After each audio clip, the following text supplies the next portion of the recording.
महाकुंभ उसका एक परिणाम है, सफल आयोजन। याद करिए, 66 करोड़ 30 लाख से अधिक श्रद्धालु इस आयोजन में भागीदार बने। लोग अभी भी कौतूहल की दृष्टि से देख रहे हैं कैसे हुआ। प्रयागराज की इस धरती पर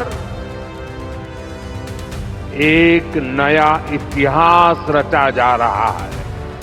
मैं इस आयोजन की भव्य और दिव्य सफलता की आप सभी को शुभकामनाएं देता हूं। एक तरफ तो जो लोग डिजिटल डिजिटल डिजिटल अध्यक्ष महोदय कहने को थकते नहीं हैं, लेकिन जब कुंभ में इतना बड़ा हादसा हो गया है तो यही सरकार डिजिट नहीं दे पा रही है। कहते हैं जिसकी मर्जी के बिना एक पत्ता नहीं हिलता, जिससे कुछ भी छिपा नहीं है, जिसे हर पल की खबर है, उससे कोई झूठ नहीं बोल सकता। अगर कोई मानता है कि वो खुदा या भगवान या ईश्वर है तो उससे कोई धोखा नहीं दे सकता, या उससे कोई सच ऐसा नहीं है जो छिपाया जा सके।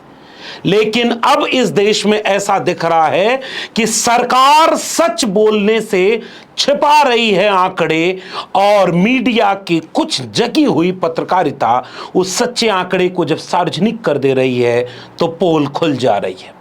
और तब यह मामला और दिलचस्प बन जाता है जब यह महाकुंभ से जुड़ा हुआ हो। आपको जानकर आश्चर्य होगा कि जिस महाकुंभ के बारे में यह दावा किया गया था कि यह 144 साल बाद लगा है, जिस महाकुंभ को करोड़ों रुपया खर्च करके प्रचारित किया गया था, जिस महाकुंभ के होने के बाद इसका ढोल मजीरा बजा करके इसका श्रेय लिया गया, इसको अपनी कामयाबी गिनाई गई, उत्तर प्रदेश के मुख्यमंत्री योगी आदित्यनाथ से लेकर के देश के प्रधानमंत्री नरेंद्र मोदी तक महाकुंभ की कामयाबी के कसीदे पढ़ते रहे।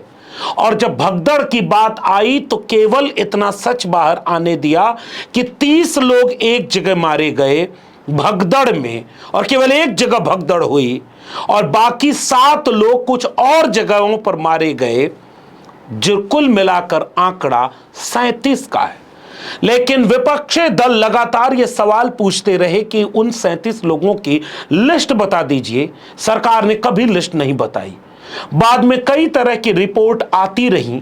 मिसाल के तौर पर हम बीबीसी की रिपोर्ट का जिक्र करते हुए आज विस्तार से पड़ताल करते हुए आपके सामने वो हकीकत रख रहे हैं कि केवल 37 लोग नहीं मारे गए, 82 लोगों की तो सूची जारी कर दी है बीबीसी ने अपनी सनसनीखेज रिपोर्ट में। यानी सरकार झूठ बोल रही थी, देश के प्रधानमंत्री ने इसका जिक्र नहीं किया, देश के किसी संस्थान ने इस सच को खोजा नहीं, और उत्तर प्रदेश के मुख्यमंत्री यानी कि झूठ बोल रहे थे।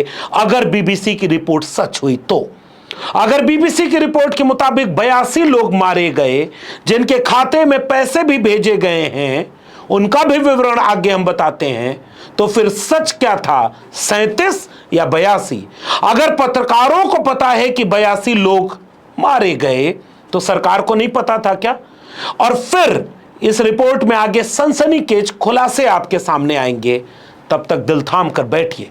इसलिए मैंने इंट्रो में ही ये बात कही थी कि बात कुंभ की हो, बात धर्म की हो, झूठ नहीं बोलना चाहिए। बीबीसी की रिपोर्ट की बात करें उसके पहले हम आपको द क्विंट की एक रिपोर्ट दिखाना चाहते हैं। द क्विंट वेबसाइट पर विकास कुमार ने 26 मार्च 2025 को एक रिपोर्ट पेश की। विकास अपनी रिपोर्ट की हेडलाइन बनाते हैं, महाकुंभ मुआवजा कैश में क्यों, बिना डॉक्यूमेंट 5 लाख मिलने पर पीड़ितों के सवाल।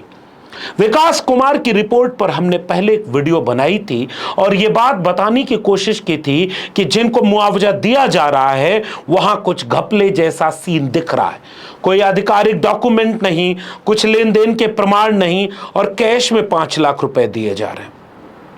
तब यह बात आई गई हो गई। लेकिन बाद में जब बीबीसी की ये रिपोर्ट प्रकाशित हुई है, इसने हंगामा बरपा दिया है। बीबीसी अपनी रिपोर्ट की हेडलाइन बनाता है, कुंभ भगदड़, सरकार ने कहा 37 लोगों की मौत, बीबीसी पड़ताल में कम से कम 82 मौतों की पुष्टि। अभिनव गोयल की इस रिपोर्ट ने देश में हंगामा बरपा दिया। 37 सही या 82 सही? क्या सरकार अब यह जवाब देने की कोशिश करेगी कि बीबीसी गलत बोल रहा है या सरकार गलत बोल रही थी? दोनों सच तो नहीं हो सकते, दोनों में से कोई एक ही सच होगा। लेकिन पत्रकारिता में कभी कभार कोई लोग इतने हिम्मत कर देते हैं, करोड़ों रुपए के विज्ञापन से, खरीदे हुए टीवी चैनलों पर बैठकर केवल महिमा गाने से सच नहीं छिपाया जा सकता। बीबीसी की रिपोर्ट की बात करूं उससे पहले आपको एक बार थोड़ी सी यात्रा करा दूं उस कुंभ की तस्वीरों का।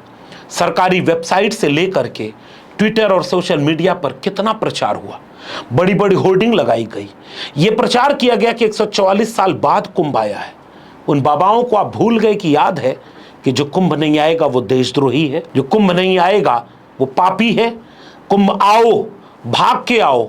और कुछ दिन बाद पता चला पुलिस लगाकर रोका जा रहा था कि कुंभ में मत आओ, और जो लोग आ गए उनके भगदड़ के दृश्य उसी समय सरकार मानती रही कि केवल एक जगह भगदड़ हुई है, लेकिन ठीक उसी 24 से 48 घंटे के बीच में सोशल मीडिया पर वायरल हुई कई वीडियोस जो बताती थीं कि एक जगह नहीं, कम से कम 3-4 जगह भगदड़ हुई, और केवल 30 या 37 लोग नहीं, कहने वाले उस वीडियो में कहते हुए सुनाई दिए सैकड़ों लोग मारे गए। नई दिल्ली रेलवे स्टेशन पर हुई भगदड़ को तो अभी इन सब से जोड़ा ही नहीं जा रहा है, कुंभ से जोड़ा ही नहीं जा रहा।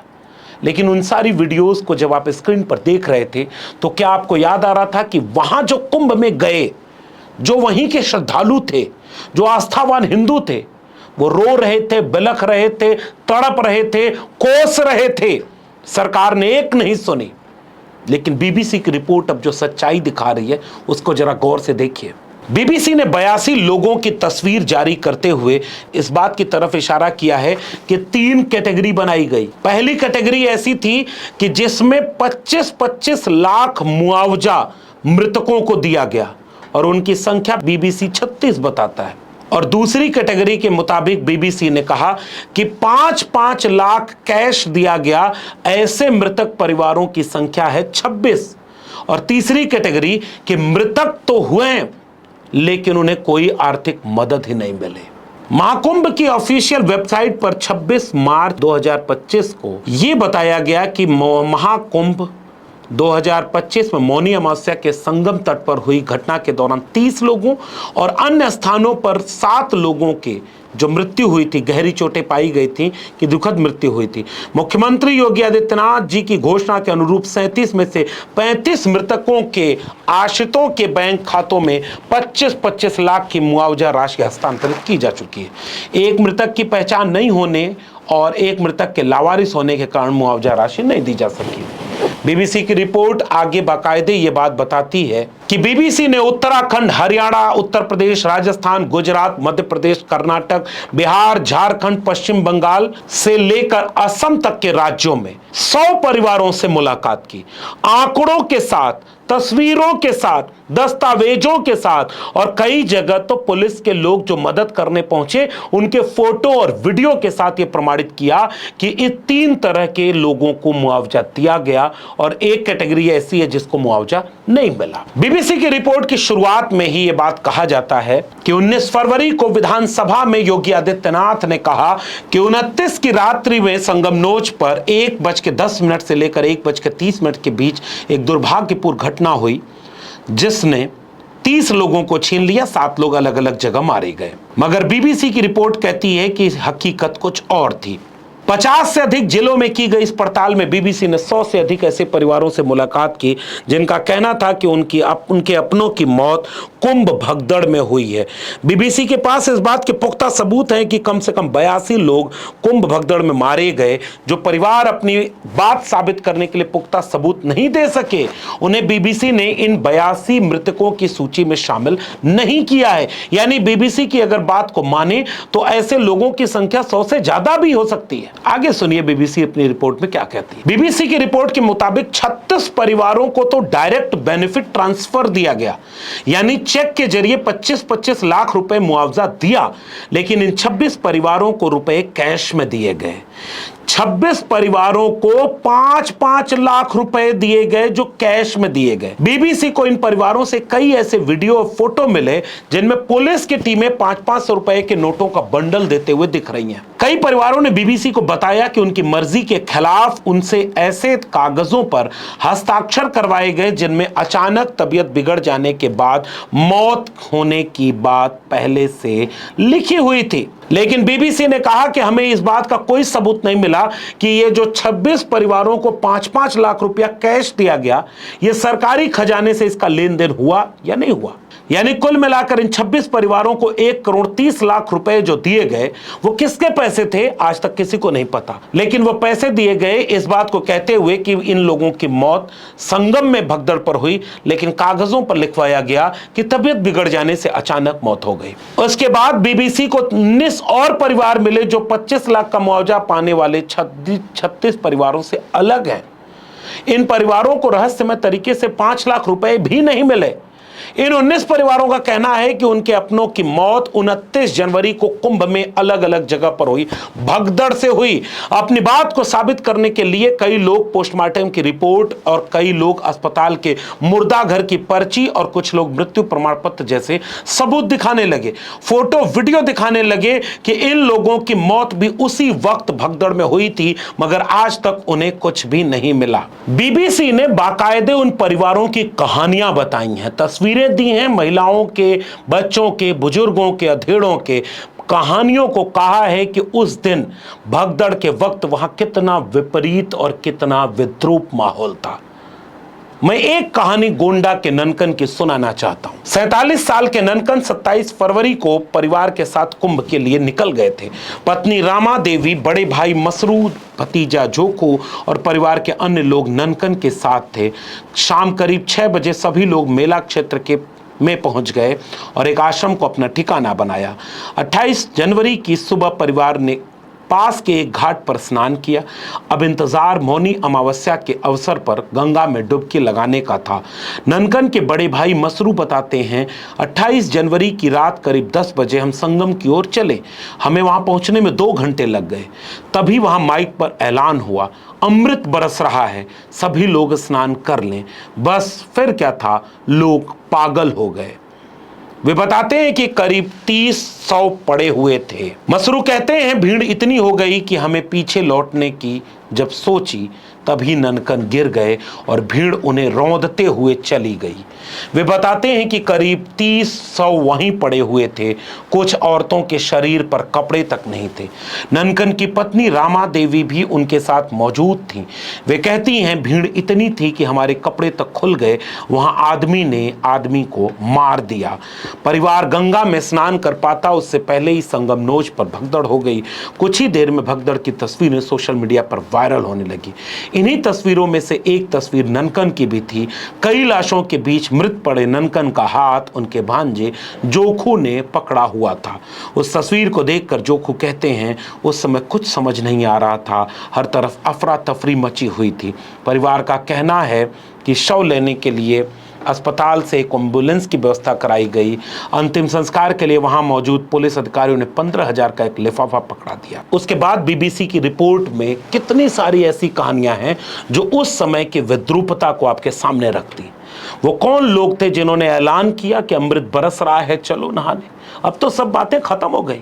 बीबीसी ने अपनी बात यूं ही नहीं कही है, बाकायदे उन 82 परिवार के लोगों की कहानियां इस रिपोर्ट में है। उनके किस्से हैं, हकीकत के दस्तावेज हैं। पुलिस वाले जो लिफाफा देने उनके घर आए, उन लिफाफों की तस्वीरें हैं। उन्हें पैसा दिया जा रहा है जबरदस्ती, जिन कागजों पर साइन करवाया जा रहा है उन कागजों को सबूत के तौर पर इस रिपोर्ट में रखा गया है। इस रिपोर्ट ने सरकार की पोल खोल दी है। 5-5 लाख रुपए जिन 26 परिवारों को दिए गए उनमें उत्तर प्रदेश के 18, बिहार के 5, पश्चिम बंगाल के 2 और झारखंड का 1 परिवार शामिल था। बीबीसी ने अपनी रिपोर्ट में बताया कि उन्होंने उत्तर प्रदेश के सूचना निदेशक विशाल सिंह और प्रयागराज के जिलाधिकारी रविंद्र कुमार मांदड़ से भी कई बार संपर्क करने की कोशिश की, लेकिन उनकी तरफ से कोई जवाब नहीं मिला। बीबीसी की रिपोर्ट का एक दूसरा सबसे संवेदनशील और जरूरी पहलू वो है जो साबित करता है कि उस दिन एक जगह नहीं, दो जगह नहीं, तीन जगह नहीं, 4 जगह भगदड़ हुई थी। क्या मुख्यमंत्री योगी आदित्यनाथ, उत्तर प्रदेश की सरकार और केंद्र की मोदी सरकार इस बात का जवाब देगी? संगमनोज, झूसी की तरफ समुद्रकूप चौराहा और ऐरावत मार्ग के पास ही भगदड़ नहीं हुई थी। एक और भगदड़ कल्प वृक्ष द्वार के पास मुक्ति मार्ग चौराहे पर सुबह करीब 8 बजे भी हुई। बीबीसी अपनी रिपोर्ट में बताती है कि सरकार की कुंभ मेले की आधिकारिक वेबसाइट पर जानकारी दी गई है कि कुंभ में आर्टिफिशियल इंटेलिजेंस तकनीक से लैस 2750 सीसीटीवी कैमरे और उनकी निगरानी के लिए 300 से ज्यादा एक्सपर्ट लगाए गए थे।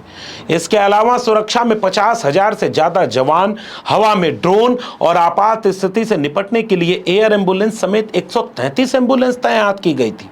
बावजूद इसके पीड़ित परिवारों तक मदद नहीं पहुंची। उनका कहना है कि वे अपने परिजनों के शवों को लेकर भगदड़ वाली जगह पर शाम 4 बजे तक बैठे रहे। घटनास्थल पर मीना पांडे की लाश लिए बैठे रही अर्चना सिंह कहती हैं कि वहां 8 लाशें पड़ी हुई थीं। एक आदमी वहां पर था, उसने कहा कि ये मर गई हैं, अब आप अपनी जान बचाओ। अर्चना और मीना सुल्तानपुर में एक दूसरे की पड़ोसी थीं और एक साथ मेला देखने मेले में आई थी। अर्चना कहती हैं कि वो सीन देखने लायक नहीं था। अगर वहां कैमरा लगा होता तो आप देखिए वहां सीन कैसा था। लगा तो जरूर होगा, दबा दिए होंगे। ये वो हिंदू, आस्थावान हिंदू कह रहे हैं जो कुंभ में नहाने गए थे। ये झूठ तो नहीं बोल रहे होंगे, और अगर ये भी झूठ बोल रहे हैं तो फिर सच कौन बोल रहा है? उस परवरदिगार, उस खुदा, उस भगवान से कौन झूठ बोल रहा है? बीबीसी की रिपोर्ट ने तार तार कर दिया उत्तर प्रदेश सरकार के तमाम दावों को, धज्जियां उड़ा दी हैं। कैसे इसका जवाब देते बनेगा? ये तो आस्थावान हिंदुओं के किस्से हैं जिन्होंने अपनी जबान से सबूत के साथ बीबीसी को बताया है। 37 और 82 में क्या फर्क नहीं होता? घटनास्थल की तस्वीरें दिखाते हुए अर्चना कहती हैं, वहां भी हम बोले हैं, आए थे प्रेस वाले, सड़ जाती लाश। 2 बजे से तो बदबू मारने लगी थी लाश। पूरा दिन धूप में लाश पड़ी थी। आप सोचिए, 8 बजे सुबह की एक्सपायर हुई, 3 बजे दोपहर तक पड़ी रही। 29 तारीख को धूप में लाश पड़ी थी। हेलीकॉप्टर भी आया ऊपर से देखने के लिए। लोग हाथ उठाकर मदद मांग रहे थे, लेकिन कुछ नहीं हुआ। अर्चना ने बताया कि परिवार जिस बोलेरो कुंभ कार से कुंभ में गया था, उसी की मदद से मीना पांडे के शव को घर ले आया। इतने ड्रोन, इतने कैमरे, इतनी तैयारी, और यही बात तो अखिलेश यादव ने संसद में पूछी थी। उन्होंने कहा था कि जो डिजिटल कुंभ की बात करते हैं वो डिजिट तक क्यों नहीं बता पा रहे। एक तरफ तो जो लोग डिजिटल डिजिटल डिजिटल अध्यक्ष महोदय कहने को थकते नहीं हैं, लेकिन जब कुंभ में इतना बड़ा हादसा हो गया है तो यही सरकार डिजिट नहीं दे पा रही है। अब उत्तर प्रदेश सरकार क्या डिजिट बताएगी? क्या उत्तर प्रदेश सरकार की साख पर सवाल नहीं खड़ा होता? अब फर्ज तो यह बनता है कि मुख्यमंत्री योगी आदित्यनाथ खुद प्रेस कॉन्फ्रेंस करें, क्योंकि क्रेडिट उन्होंने ली थी। अब वो प्रेस कॉन्फ्रेंस करके इस बात का जवाब दें कि बीबीसी सही बोल रहा है या गलत बोल रहा है। प्रधानमंत्री नरेंद्र मोदी इसका जवाब दें कि असल में कितने लोग वहां मारे गए और कितने गायब हैं, इसका भी जवाब दें, क्योंकि गायबों पर तो अभी कोई रिपोर्ट ही नहीं है। एक रिपोर्ट बीते दिनों आई थी जिसने कहा था कि 1000 से ऊपर आंकड़े तो ऐसे हैं जो लोग घर ही नहीं पहुंचे। फिर ये पीठ थपथपाने वाले लोग कौन हैं? क्या ये भगवान से डरते हैं? इस रिपोर्ट के साथ मैं तमाम सवाल आपके लिए छोड़े जा रहा हूं। अगर भगवान है तो उसे झूठ नहीं बोला जा सकता, यानी अगर भगवान है तो ये सरकार में बैठे लोग उससे डरते नहीं हैं। वो जानते हैं कि मीडिया में छिपा दो, वीडियो को डिलीट करवा दो, जो इसके बारे में बात करे उस पर मुकदमे करवा दो, सच्चाई छिपा दो और 37 लोगों के मारे जाने की बात फैला दो। गायब जो हुए उनके बारे में चर्चा ही नहीं, और अपनी पीठ अपने से ही थपथपाओ कि हमने कितना बढ़िया कुंभ आयोजित कर दिया। लेकिन अगर भगवान है तो फिर डर क्यों नहीं लग रहा? और अगर डर नहीं लग रहा तो फिर कहीं और कोई खेल तो नहीं? उत्तर प्रदेश के नहीं, पूरे देश के लोगों को इस पर सोचना होगा। धर्म के नाम पर झूठ क्या ये जायज़ है? अपनी कुर्सी के लिए झूठ क्या ये जायज़ है? और अगर ये जायज़ नहीं तो ये मीडिया की रिपोर्ट गलत है या सही, इसका जवाब देते हैं। आज भी समय है, कबूल कर लें कि कितने आस्थावान हिंदू मारे गए और कितने गायब हैं। इस रिपोर्ट का लिंक हम नीचे डिस्क्रिप्शन बॉक्स में दे रहे हैं, आप भी पढ़िएगा। लेकिन याद रखिए, उस समय जितने लोग सवाल पूछे थे उनके ऊपर डराने के लिए उत्तर प्रदेश पुलिस ने क्या किया था, और जितने लोग वीडियो बना रहे थे, जितनी वहां की चीजें थी उसको बाहर ना आने देने के लिए क्या क्या हुआ था। आपके आसपास ऐसी कोई कहानी है तो नीचे जरूर बताइएगा, और अगर ये वीडियो जरूरी लगे तो लोगों तक जरूर पहुंचाइएगा। अगर आपने मेरे चैनल को अब तक सब्सक्राइब नहीं किया तो चैनल को सब्सक्राइब कर लीजिए, बेल आइकॉन यानी घंटी की बटन दबाएंगे तो अगली वीडियो की सूचना मिलेगी, और अगर हमें ज्वाइन करेंगे तो आर्थिक मदद मिलेगी। इस वीडियो को अगर आप ट्विटर यानी एक्स या फेसबुक पर देख रहे हैं तो हमें फॉलो करना मत भूलिए। ऐसे ही तमाम जरूरी मसलों के साथ फिर मिलेंगे, तब तक के लिए बहुत बहुत धन्यवाद।